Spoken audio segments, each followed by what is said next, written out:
Monsieur le Président, Madame la Ministre, mes chers collègues, en fait, je remplace aujourd'hui Michèle Victory, votre collègue de commission que vous connaissez bien et qui m'a demandé de la remplacer. Ces propos que je vais tenir sont donc beaucoup les siens. Depuis de longs mois, la crise sanitaire n'épargne personne. Les effets de l'épidémie de Covid-19 sont nombreux et nous ne pouvons que constater le mal-être qui s'empare de notre jeunesse. Cette jeunesse qui pourtant montre sa capacité à se mobiliser individuellement ou collectivement, à montrer chaque jour qu'elle n'est pas abattue, qu'elle propose, qu'elle prend des initiatives, qu'elle est solidaire. Une jeunesse envers laquelle nous avons une promesse à tenir. Car pour des milliers de jeunes, la crise a été le révélateur ou l'aggravation de situations préoccupantes. Le taux de pauvreté des moins de 25 ans est 3 fois supérieur à celui des plus de 60 ans. 16% vivent en dessous du seuil de pauvreté dans un des pays les plus développés du monde. Pour autant, nous le savons, derrière le vocable de jeunesse, bien des situations socio-économiques nous soucient. Ces jeunes qui ont perdu un emploi qu'ils cumulaient avec leurs études parfois ou qui venaient de démarrer dans la vie active. La solidarité familiale, si elle reste largement dispensée dans 8 cas sur 10, est évidemment très inégalement répartie, pénalisant une nouvelle fois les jeunes de milieux défavorisés.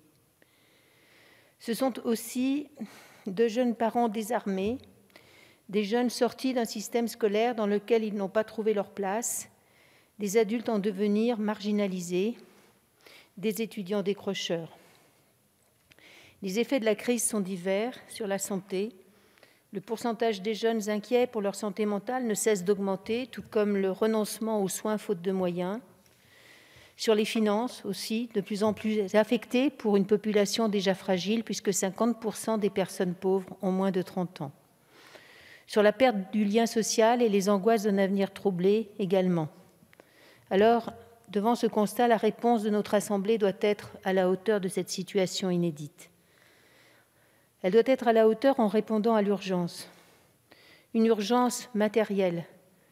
Nous ne pouvons pas rester spectateurs des images quotidiennes de ces files d'attente s'allongeant de centaines de jeunes devant les banques alimentaires ou les restos du cœur.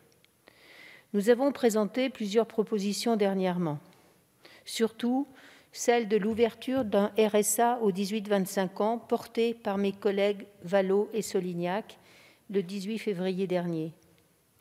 Non pas comme cela a été caricaturé en instaurant des dispositifs d'assistanat, mais au contraire en proposant une émancipation solidaire. En Europe, 23 des 27 pays ont un minimum jeunesse et cela doit nous faire réfléchir. En France, le choix de la familiarisation des aides, qui semble impossible de questionner, laisse dans la précarité et la dépendance à l'égard de la famille des millions de citoyens qui doivent attendre 25 ans pour bénéficier de l'aide de l'État. À tout le moins, nous semble-t-il, une expérimentation pourrait être tentée. Il convient de préciser qu'aucun jeune ne s'installe dans la précarité. Il lui faut en réalité une capacité de rebond et d'expérience partout ailleurs.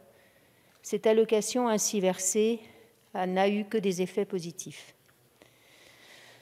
Je conclurai ces propos en disant que la culture nous manque, à nous tous, et elle manque à la jeunesse.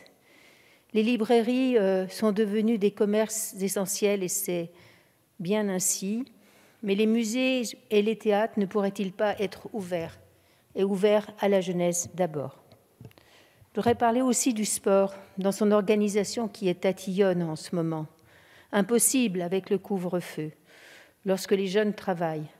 Ne peut-on laisser un vent de liberté, un vent d'exception pour les sports de plein air? Certes, la jeunesse n'est pas dans la rue, mais le caractère exceptionnel du repli dans lequel elle se situe nous oblige à une attention de tous les instants. Nous devons partir de la jeunesse pour construire ce monde de transition Covid et jamais en faire un banal acteur à contraindre. Je vous remercie.